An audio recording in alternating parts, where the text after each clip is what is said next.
गुरुर्विष्णु गुरुर्देवो महेश्वराय गुरु साक्षात् परब्रह्म तस्मै श्री गुरुवे नमः। ओम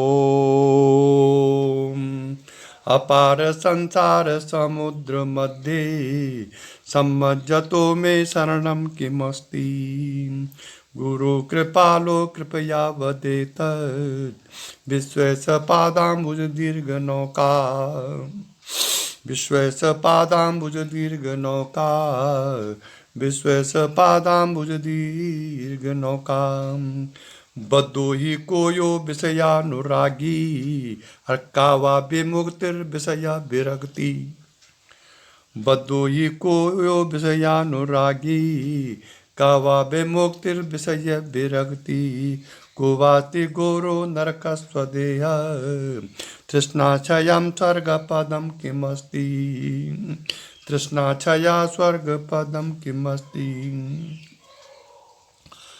संसार हृत का सुतजात्म बोधा को मोक्ष हेतु कथिता स एव द्वारम किमेकं नरकस्य नारी का स्वर्गदा प्राणवृत्तां हिंसा को वा गुरुर्यो हि हितोपदेष्टा हर्षिष्यस्तु को वा यो गुरुभक्त एव को दीर्घ रोगो भवयेव साधु किम औषधं तस्य विचार एव किम औषधं तस्य विचार एव किम औषधं तस्य विचार एव।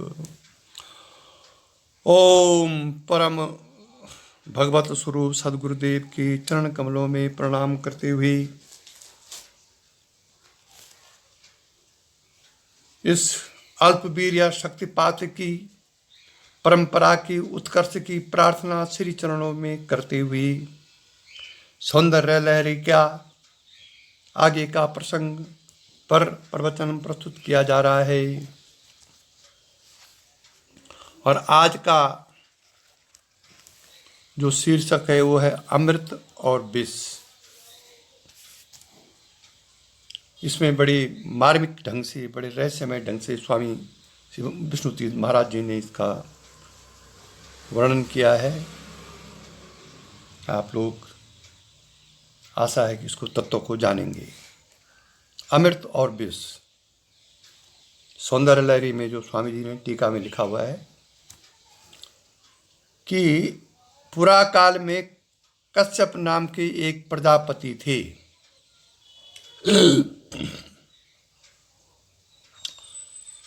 वह कश्यप सागर के तट पर रहा करते थे। शायद वह कश्यप सागर यूरोप और एशिया के मध्यवर्ती मधुर जलयुक्त महान सरोवर आधुनिक कैस्पियन सी ही थी, जो उस समय उस जमाने में कैस्पियन सी कहा जाता था। कश्यप सागर उसी के तट पर वो महान ऋषि कश्यप रहा करते थे, इसीलिए उनका नाम कश्यप मुनि पड़ा। इसलिए इस पौराणिक गाथा को उस युग का स्मारक कहा जाता है।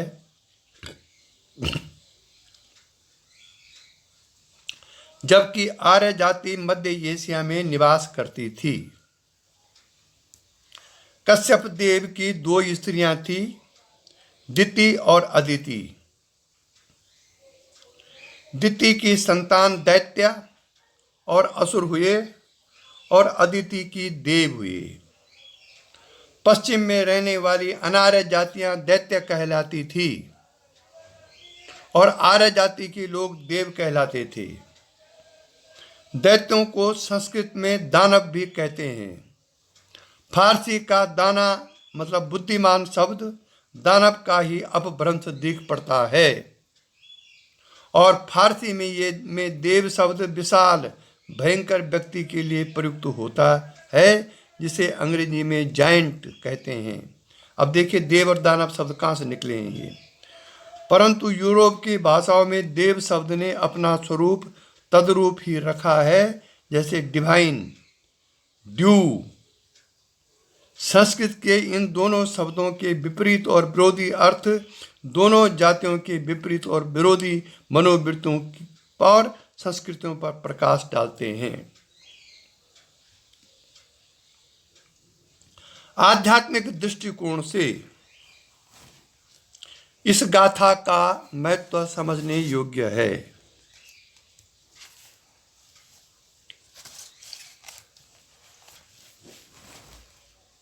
इसलिए उसे समझना हम उचित समझते हैं। यह संसार एक महासागर है जो अनेक रत्नों की खान है। प्राकृतिक विज्ञान के विषय में वे रत्न हैं जिनको प्राप्त करने के लिए ध्यान रूपी मथनी से उसका मंथन किया जाता है। मथने को घुमाने के लिए उस पर एक रस्सी लपेटी जाती है। वहां बासुकी नाग से यह काम लिया गया था। मन ही उस बासुकी नाग है जिसने सारे जगत को उस डस रखा है। उसका मुख बहिर्मुखी और पूंछ की ओर देवगण अंतरात्मा की ओर खींचते हैं और पूंछ अंतर्मुखी है। मुख की ओर से असुर बाह्य विषयों की ओर खींचते हैं। वृत्तियां भी आसुरी और देवी विख्यात है। तब उस मन रूपी रस्सी को तानकर खींचने से ध्यान रूपी मंथन आरंभ होता है।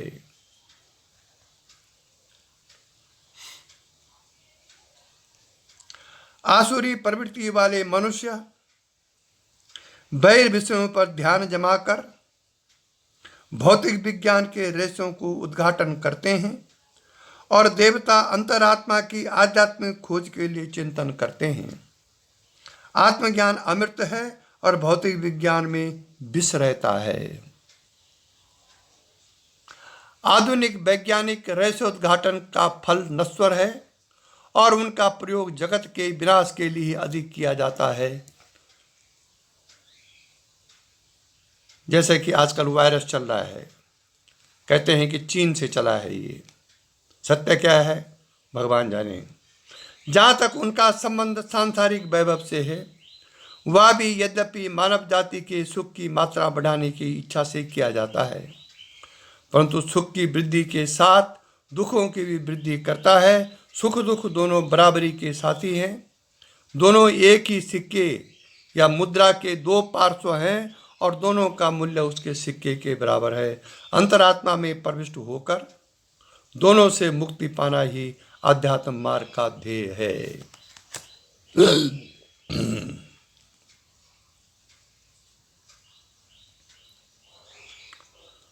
भगवान की मोहिनी माया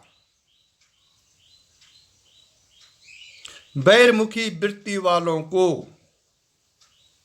सदा अमृत पान से वंचित करती रहती है। यहां तक कि शंकर भगवान की भी समाधि कभी कभी भंग हो जाती है। शंकर भगवान ने अमृतपान की इच्छा नहीं की। वह तो पूर्व से ही अमर थे और विष पीकर भी नहीं मरे, तो भी मोहिनी शक्ति की भ्रांति में वह भी कुछ समय के लिए आ ही गए। ये कल के प्रवचन में कहा गया था। यह मोहिनी माया इतनी प्रबल है, इसलिए मुमुक्षुओं को संसार सागर के रत्नों को प्रिय शक्ति छोड़कर तितिक्षा सहित दुखों को सहन करते रहना चाहिए। आत्मा अमर है, उसे कोई हलाहल मार नहीं सकता। ओम।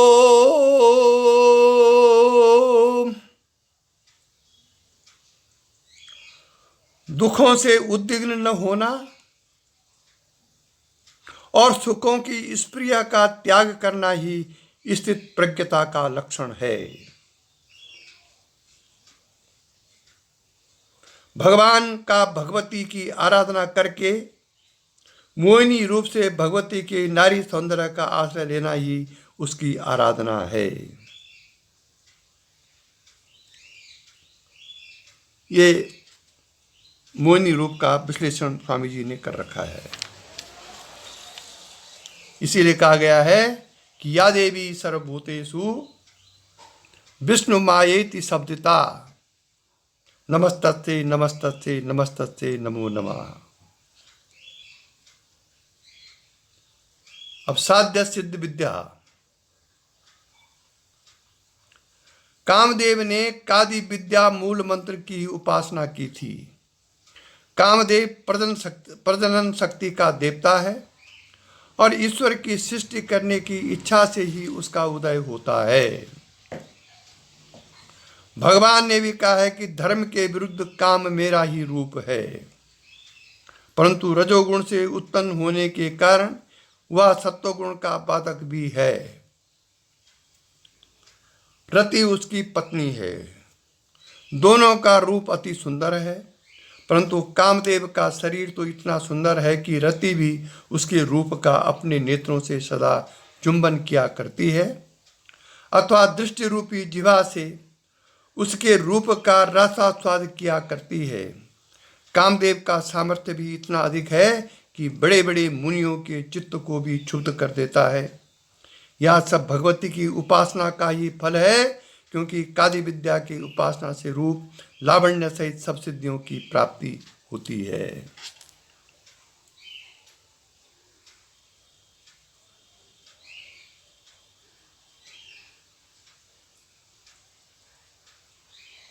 अब है 6वां श्लोक सौंदर्य लहरी का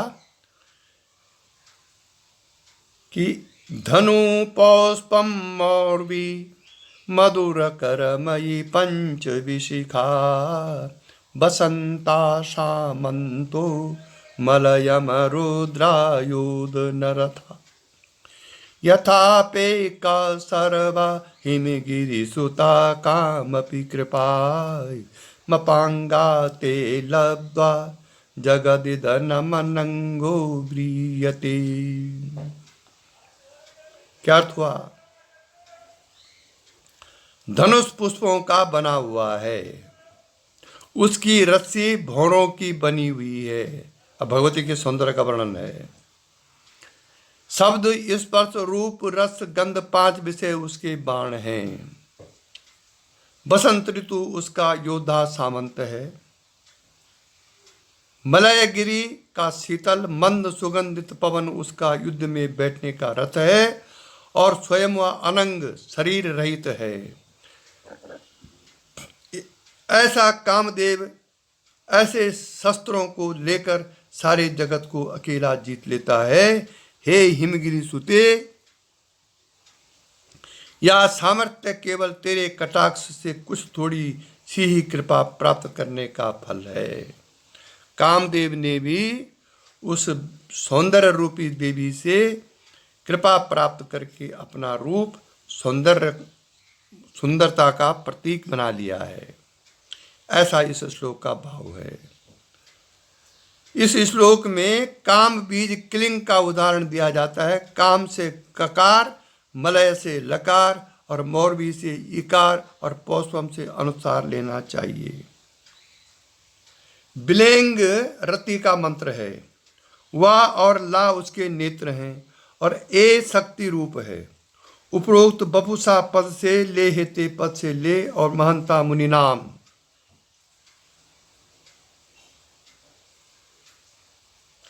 पद के अनुसार से लेकर उक्त बीज का उद्धरण किया जाता है। माया बीज और काम बीज के योग से अच्युतानंद स्वामी ने इस श्लोक में हिरिंग क्लिंग ब्लेंग इस साध्य सिद्धि मंत्र का उद्धार किया है।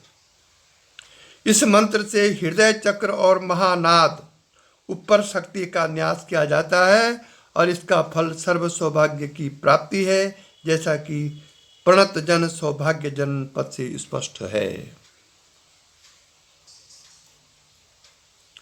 और इसके बाद ये आगे का श्लोक बोला गया जो कि अभी बोला गया है। अब है काम दहन आख्यान। कामदेव अनंग हैं। शंकर ने उसका देह भस्म कर दिया था। दक्ष प्रजापति के यज्ञ में अपने पति का अपमान न सहने करने के कारण सती ने योगाग्नि से अपना देह भस्म कर दिया था। ठीक ही तो है, शिवद्रोही मोहासक्त प्रजा उत्पन्न करने में दक्ष प्रजापतियों के देह से पैदा होने वाली यह सती शक्ति उनके सकाम यक्षों में अपने ईश्वर का निरादर कैसे सहन कर सकती है। प्रजापति से या हमारा अभिप्राय राजे महाराजाओं से नहीं है। हमारे विचार से तो प्रत्येक ग्रस्त जो बच्चे पैदा करने में ही कुशल है वो अपनी प्रजा का छोटा मोटा प्रजापति ही है। अस्तु दक्ष प्रजापति के यज्ञ में सती के देह त्याग के पश्चात शंकर दीर्घकालीन समाधि लगाकर बैठ गए और सती ने पर्वतराज हिमालय के घर जन्म ग्रहण किया। पार्वती ने शिवजी के साथ विवाह करने का हठ किया और उग्र तप करने लगी। तब देवताओं ने कामदेव को शिवजी की समाधि खोलने के लिए भेजा। उपरोक्त सशस्त्र सेना लेकर शिवजी के स्थान पर पहुंचा कामदेव। वहां बसंत ऋतु का प्रादुर्भाव हुआ। मलयगिरी का शीतल मंद सुगंधित वायु चलने लगी। पुष्प खिल गए जिन पर भौरे गूंजने लगे और कामदेव ने अपने 5 बाणों का शिवजी पर प्रहार किया। बस शिवजी की समाधि खुल गई। उन्होंने सामने कामदेव को एक झाड़ के पीछे खड़ा देखा। उसको अपनी समाधि से विघ्न रूप देखकर शिवजी ने तीसरा ज्ञान नेत्र खोला और ज्ञानाग्नि से उसे भस्म कर दिया। तब से काम अनंग हो गया। उसकी पत्नी रति ने पार्वती से अपना शोक सुनाया। भवानी ने कृपा करके उसे फिर जीवित कर दिया। अब वह अनंग होने पर भी कामियों को अपने प्रभाव में पराजित करके सारे जगत का विजेता कहलाता है। प्रभव के लिए मैथुनिक सृष्टि की आवश्यकता है और काम के बिना सृष्टि प्रभाव संभव नहीं है। भगवान ने भी कहा है कि धर्म विरुद्धो भूतेषु कामोस्मि भरतर्षभा। धर्म के अविरोध में प्राणियों में जो काम भाव है, हे अर्जुन, वो मैं ही हूं। फिर काम से द्वेष क्यों? परंतु काम समाधि के लिए बहुत बड़ा विघ्न है। बड़े बड़े योगियों को भी पथभ्रष्ट कर देता है। जो शंकर की भी समाधि खोल सकता है उसकी दुर्जयता प्रत्यक्ष ही है। काम वासना का क्षय ज्ञान के उदय होने पर ही होता है। जो लोग तपोबल से विशेष क्रियाओं करके काम वासना को समाप्त करना चाहते हैं वह बड़ी भूल करते हैं जीवन में, क्योंकि वो तो तपोबल से खत्म नहीं हो सकता, वो ज्ञान से खत्म होगा, इससे पूर्व नहीं खत्म होगा। यही इस आख्यायिका का अभिप्राय है। इस श्लोक में काम को सारे जगत का विजेता कहने से साधकों का लक्षण काम वासना के प्रभाव की ओर आकर्षित करना है, जिसे भागीरथ प्रयत्नों से भी समन किया जाना कठिन है। परंतु कामदेव का सारा सामर्थ्य भगवती की अति स्वल्प कृपा कटाक्ष का ही तो फल है। इसलिए मुमुक्षु साधकों को इस दुर्जय शत्रु से बचने के लिए भगवती की ही शरण में जाना चाहिए। भगवती के ध्यान मात्र से रक्षा हो सकती है। अगले इस श्लोक में भगवती का ध्यान बताया जाता है कि कैसे वो ध्यान करना है। क्या है वो श्लोक? कि कुणत कांची दामा करी कलब कुंभ स्तन भरा परीक्षीणा मध्ये परिणत चंद्र बदना धनुर्बाणान् पासं शृणमपि ददाना करतले पुरस्तादास्ताम्ना पुरमतितुराहो पुरुषिका। अब अर्थ सुनिए। कटी पर कण कण शब्द करने वाली घुंघरों युक्त मेखला बांधे हुए, हाथी के बच्चे के मस्तक पर निकले हुए कुंभ सदृश स्तनों का भार से झुकी हुई, मध्य भाग में पतली शरद ऋतु की पूर्णिमा के चंद्रमा जैसे मुख वाली, चारों हाथों में धनुष 5 बाण पास और अंकुश धारण किए पुरारी की आहो पुरुषिका का हमारे सामने ध्यान रहे। अहो पुरुषिका मतलब परम पुरमाथितु शिवस्य अहंकार रूपा। त्रिपुरारी अर्थात जागृत स्वप्न सुषुप्ति तीनों से अतीत ब्रह्म स्वरूप में अहम विमर्श का विद्वान होना ही यहाँ अभिप्रेत है।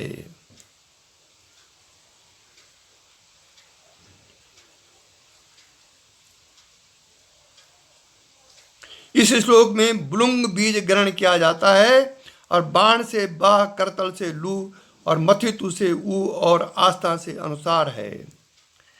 देवताओं का ध्यान खड़ी हुई स्थिति में किया जाता है, इसलिए सनातन धर्मावलंबी ने मंदिरों में खड़ी मूर्तियां प्रतिष्ठित की जाती हैं। इसका अर्थ यह है कि खड़ी स्थिति में उपासक की दृष्टि चरणों पर पड़ती है और बैठी हुई मूर्ति के मुख पर। ध्यान चरणों से ही अभीष्ट है।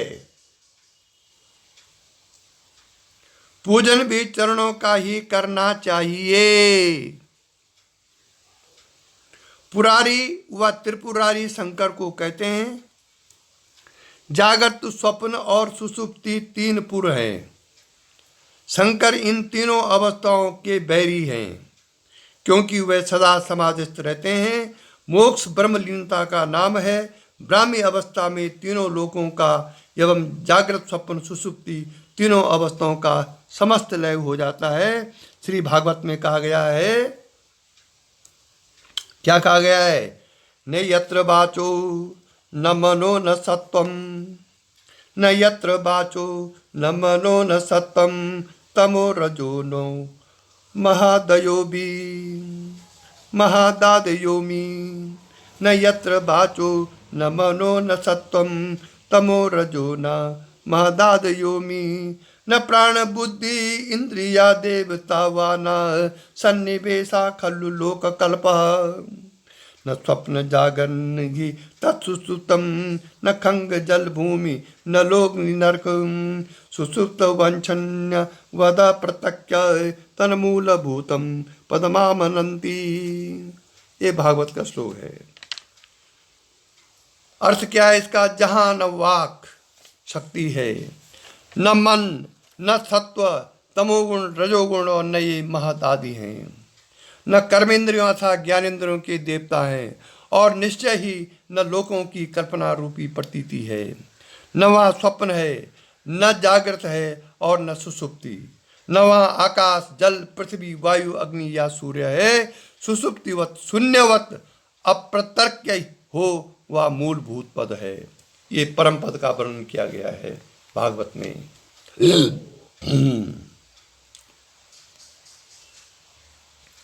सुषुप्ति अवस्था से आप इसको कुछ मिलान कर सकते हैं। अब है माया का बंधन। अहो पुरुष का पद भगवती के लिए प्रयुक्त किया गया है पिछले श्लोक में। अहो आश्चर्यजनक पद है और पुरुष का स्त्रीलिंग भाववाचक पद है, अर्थात भगवती का रूप आश्चर्यमय है। आत्मा प्रकृति से असंग है। असंगोयम आत्मा तो प्रसिद्ध है ही, यह सांख्य वेदांत का मूल सिद्धांत है। परंतु उपाधि से उसी में संसारी जीवात्म शक्ति का भी भाव है। असंगोयम आत्मा ही उपाधि के कारण जीव भाव में आता है। भगवान ने इसी नाते परा प्रकृति का है इसको, जीव को। अपरये अमृतस्त्वन्याम प्रकृति विद्धि में पराम, जीवभूता महाबाहो ययेदम धारते जगत। ययेदम धारते जगत। जैसे स्फटिक के ऊपर सन्निधि में आए हुए पुरुष पदार्थों के रंग की छाया पड़कर उसे अपने रंग में ही रंजित कर देती है। अब ध्यान से सुनिए, बहुत अच्छा उदाहरण है। जैसे स्फटिक पत्थर होता है ना, जैसे स्फटिक के ऊपर सन्निधि में आए हुए पदार्थों के रंग की छाया पड़कर उसे अपने रंग में रंजित कर देती है, वैसे ही आत्मा भी प्रकृति के संसर्ग से संसारी पुरुष देखने लगता है। इस पट्टी के ठीक सामने यदि आप लाल फूल रख दो तो इस पट्टी के बाहर है वो फूल, लेकिन वो फूल का जो रूप है वो इस पट्टी के अंदर दिखाई देता है। बाहर तो है ही, लेकिन उसका प्रतिबिंब इस पट्टी के अंदर दिखाई देता है। जैसे इस पट्टी की माला होती है तो उसमें जो तागा लगा होता है वो इस पट्टी के अंदर दिखाई देता है। बाहर तो होता है लेकिन अंदर भी दिखाई देता है वो। ठीक उसी प्रकार से आत्मा भी प्रकृति के संसर्ग से उस संसारी जैसा ही दिखाई देता है आत्मा, जबकि इस संसार से असंग है। पुरुष का पद भी यही भाव निहित है। इस श्लोक में जो पुरुष का आया है उसका भाव भी यही है। माया कला के स्तर पर काल, कला, नियति, विद्या और राग, इन 5 कंचुगों के आवरणों के स्फटिक सदृश आत्म तत्व सोपाधिक होने पर प्रकृति के रंग में रंगा हुआ दिखने लगता है। मतलब ये हुआ भाई साहब कि माया के जो कला है ना, उसके जो 4 स्तर हैं, काल, कला, नियति, विद्या और राग, इन 5 कंचुगों के आवरणों के स्फटिक सदृश आत्म तत्व में जो उपाधि इन 5 कलाओं की है होने पर प्रकृति के रंग में रंगा हुआ दिखना लगता है आत्मा। और भगवती महामाया मन रूपी इक्षु धनुष पर, जिस पर संकल्प रूपी भौरों का प्रत्यंचा चढ़ी है, शब्द, स्पर्श, रूप, रस, गंधात्मक 5 विषय रूपी बाणों को चढ़ाकर पुरुष का आखेट करती है। परंतु उसका अंकुश भी मां का क्रोध होने के कारण खांड का बना हुआ है। इस प्रकार वह पुरुष को अपरा प्रकृति के स्तर पर बांध देती है। इक्षु मधुर रस से भरा रहता है, इसलिए आनंद के रस के भोगी मन को इक्षु धनुष से उपमित किया जाता है। मन में सदा संकल्प रूपी भौरे उड़ते रहते हैं, उनको धनुष की प्रत्यंचा से उपमा दी गई है। जैसे वे पुष्पों के मकरंद की कामना से आकाश में गुंजारते रहते हैं, वैसे ही मन को संकल्पात्मिका वृत्तियां विषयों की वासनाओं से चित्ताकाश को प्रज्वलित करती हुई उड़ती रहती हैं। 5 ज्ञानेंद्रियों से संबंधित 5 प्रकार के विषय, शब्द, स्पर्श, रूप, रस, गंधात्मक 5 पुरुष बाण हैं। यही 5 बाण हैं भगवती के हाथों में जो हैं। राग अर्थात आसक्ति ही वह पास है जिससे सारा जगत बंधा पड़ा है। क्रोध अर्थात द्वेष प्रकृति का अंकुश है, जिससे विद्ध मनुष्य का कौन सा पाप कर्म करने को बाध्य नहीं हो जाता। क्रोध और द्वेष, इस प्रकार पुरुष को पशु के सदृश बस में रखकर प्रकृति उसे अपने सृष्टि कर्म का कार्य कराती है। भौरों की प्रत्यंचा पर चढ़े हुए उपरोक्त 5 पुष्प बाण वाला इक्षु धनुष कामदेव की भी अस्त्र है और कामिनी स्त्री स्वयं शक्ति का ही रूप है।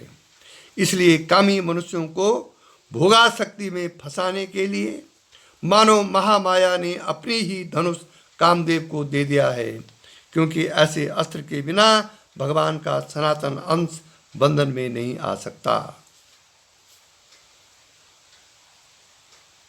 भगवान की लीला विचित्र है। अपनी ही शक्ति से वह स्वयं ही बन जाता है। पारमार्थिक दृष्टि से वह स्वयं ही स्त्री है और स्वयं ही पुमान। आत्म तत्व में लिंग भेद का भाव नहीं है। वह स्वयं माया है और स्वयं माया भी, स्वयं नट है और स्वयं दर्शक, स्वयं ईश्वर है, स्वयं दास। कृष्ण राधा है और राधा कृष्ण है, राम सीता है, सीता राम है, शिव शक्ति है और शक्ति शिव है। इस प्रकार वह आप ही रति है और आप ही काम है।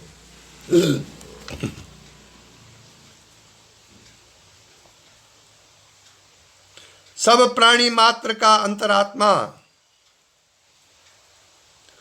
स्वयं एक ईश्वर ही है, जो एक रूप में अनेक हो रहा है, जैसा कि उसका आदि संकल्प था, एको अहम बहुश्याम प्रजायेति। इसलिए साधक जनों का महामाया के आखेट से बचने के लिए कामिनी के काम बाणों से बचना चाहिए और भगवती के चरणों के हृदय में ध्यान करना चाहिए।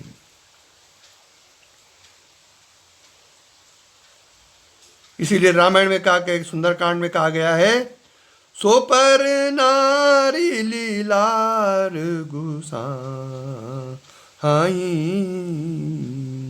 तजहु चौथ के चंद की नाई। क्योंकि विद्या समझता तब देवी वेदा, स्त्रिया समझता सकला जगत्सु। भगवती के नीचे के बाम हस्त में पास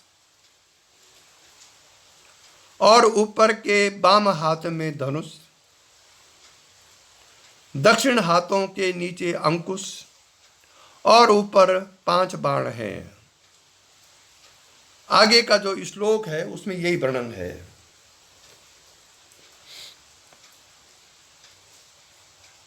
और उसमें भगवती की पीठ का वर्णन किया गया है। क्या किया गया है कि सुधा सिंधुर्मध्ये, सुधा सिंधुर्मध्ये सुरभिटपिवाटी परिवृते, मणिद्वीपे नीपो पवनवती चिंता मणिगृहे, शिवाकारे मंचे परम शिव पर्यक्कं निलयां, भजन्ति त्वां धन्या कतिचन चिदानंद लहरीं।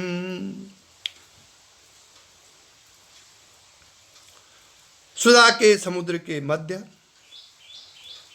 कल्प वृक्षों की वाटिका से घिरे हुए मणिद्वीप में, नीप वृक्षों के उपवन के बीच चिंतामणियों से घने बने घर में, त्रिकोणाकृति मंच पर परम शिव के पलंग पर विराजमान चिदानंद लहरी स्वरूप में तेरा कोई बिरला ही मनुष्य भजन करते हैं, वह धन्य है। ये भगवती की महिमा का वर्णन किया गया इस श्लोक में। भगवती के भजन से प्राप्त चिदानंद के आवेशों का अनुभव करने वाले साधक थोड़े ही होते हैं।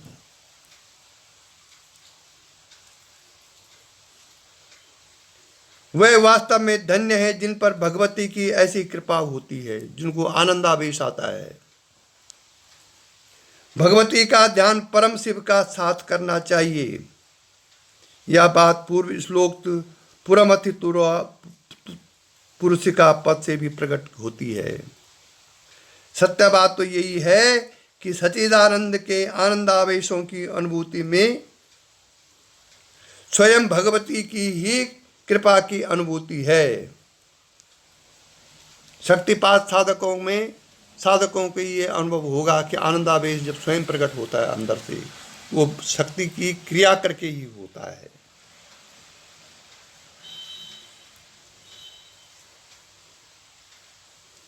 अर्थात परब्रह्म के शून्य अव्यक्त सतस्वरूप आकाश में शून्य रूपी पलंग पर चिदानंद की लहरें विराजती हैं। शून्य रूप पलंग का मतलब यही है, जब आपका मन शून्य अवस्था में चला जाता है। नारायण बोलना पड़ेगा।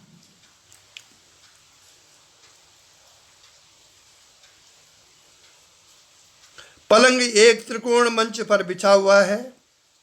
मंच चिंतामणियों से बने हुए घर में स्थित है। घर के चारों ओर नीप वृक्षों का उपवन है। यह उपवन एक मणियों के द्वीप पर लगाया गया है। द्वीप के चारों किनारों पर कल्प वृक्षों का घेरा है और वह द्वीप अमृत के समुद्र में स्थित है। ऐसा भगवती के रहने का स्थान है। अब ये वर्णन बड़ा अच्छा वर्णन है। आप इसका सिंबल जो है आज्ञा चक्र और मूलाधार से ले सकते हैं।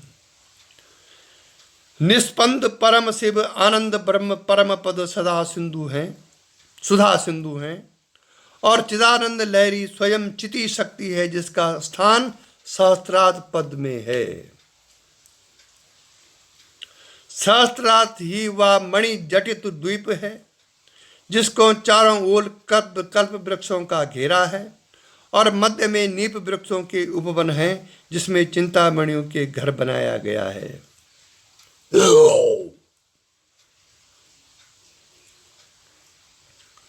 उसमें त्रिकोणाकृति अखत अथवा गुरु चक्र रूपी मंच पर बिंदु रूपी पलंग बिछा हुआ है।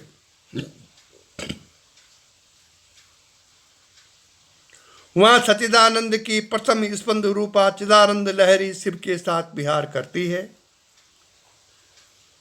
जिसका उल्लेख अगले श्लोक में किया जाएगा।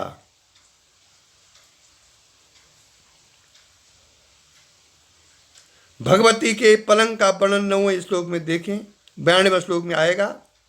वहां हरि रुद्र ब्रह्मा और महेश्वर को पलंग के चारों पाए बताया गया है और सदाशिव को पलंग पर बिछाने की चादर की उपमा दी गई है। अथवा ओम पलंग है तथा आ उ मा और अनुस्वार उसके चार पाए हैं। अथवा मूलाधार स्वादिष्टान मणिपुर अनाहत चक्र चार पाए हैं और विशुद्ध चक्र उस पर बिछी चादर है। देह श्री चक्र है। श्री चक्र भगवती का निवास स्थान माना जाता है। श्री चक्र में बिंदु का पलंग स्थान, त्रिकोण का आकाथा चक्र, 43 त्रिकोणों की नीप वृक्ष और 4 श्रीकंठ तथा 5 शिव युवतों का कल्प वृक्ष समझना चाहिए।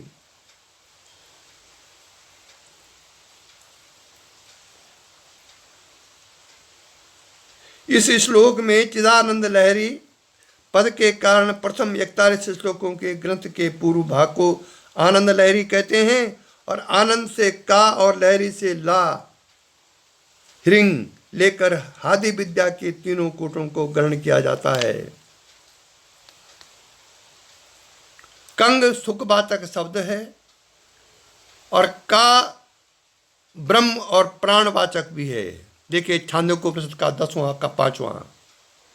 इस श्लोक में अगले श्लोक से संगति करने से हादि विद्या का षट चक्र भेद विद्या समझना चाहिए। अब है आगे 9वां श्लोक, षट चक्र भेद अर्थात उन्नेय भूमिका।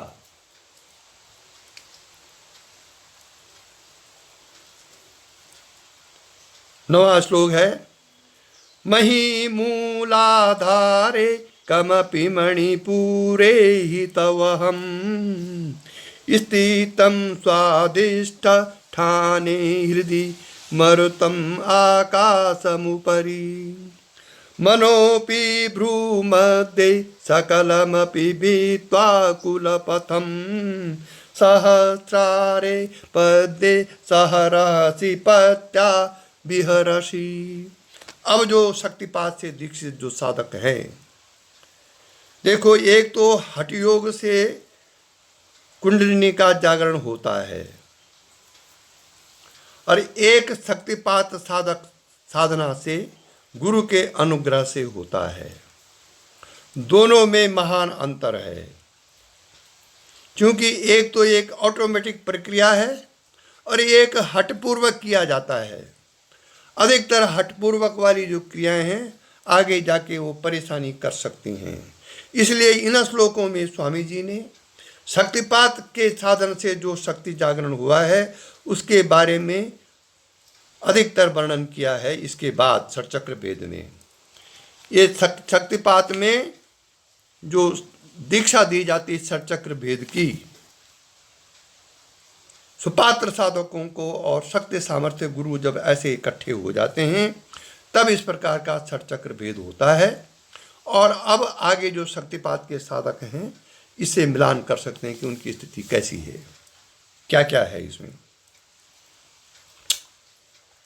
मही मूलाधारे कमपि मणिपुरे हुतवहम स्थितम स्वाधिष्ठाने हृदय मरुतम आकाशमुपरि मनोपि भ्रू मध्ये सकलमपि भित्वा कुलपथम सहस्रासे पद्मे सहरहसि पत्या विहरसि। यह है श्लोक, षटचक्र भेद का प्रथम श्लोक। इसको कहते हैं उन्नय भूमिका। पृथ्वी तत्व को मूलाधार में और जल को भी मूलाधार में ही, मणिपुर में अग्नि तत्व को जिसकी स्थिति स्वाधिष्ठान में है। ध्यान रखिए, हृदय में वायु तत्व को और विशुद्ध चक्र में आकाश तत्व को और मन को भी भ्रूमध्य में। इस प्रकार सकल कुल पथ शक्ति के मार्ग का भेद करके तू सहस्रार्थ पद्य में अपने पति के साथ एकांत में विहार करती है। अब शक्ति पहुंच गई सहस्रार्थ में। यहीं पर साधन फिर समाप्त हो गया। जिस दिन शक्ति जिस घड़ी 5 मिनट के लिए भी यदि ये दिव्य शक्ति आपके सहस्रार्थ में चली गई तो उस समय साधन नहीं बल्कि केवल साध्य रह जाता है। ऐसा बार बार साधना करके जब ये परमानेंट रूप से ये दिव्य शक्ति अपने पति परम शिव के साथ सहस्रार्थ में रमने लगती हैं तो आपका साधन तब पूरा हो जाता है, फिर साध्य शेष रह जाता है।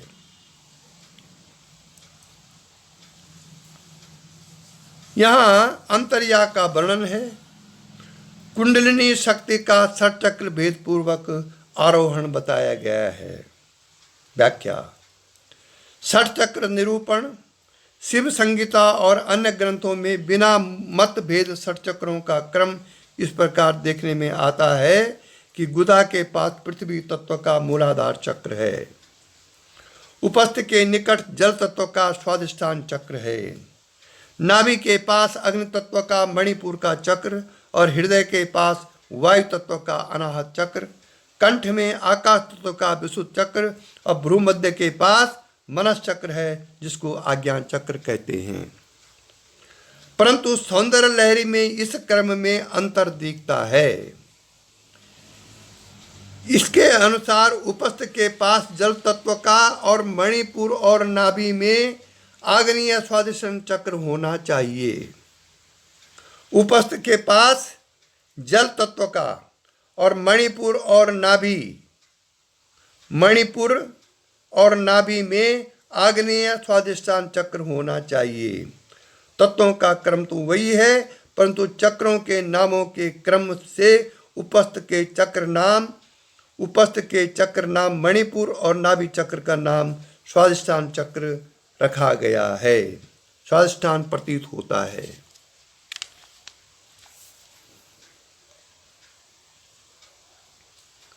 शंकर भगवत पाद ने यद्यपि इन 2 चक्रों के स्थानों का संकेत नहीं किया है, परंतु नामकरण से यही प्रतीत होता है कि उनको उपस्थ वाले चक्र का नाम मणिपुर और नाभि के चक्र का नाम स्वादिष्ठान अभिमत था।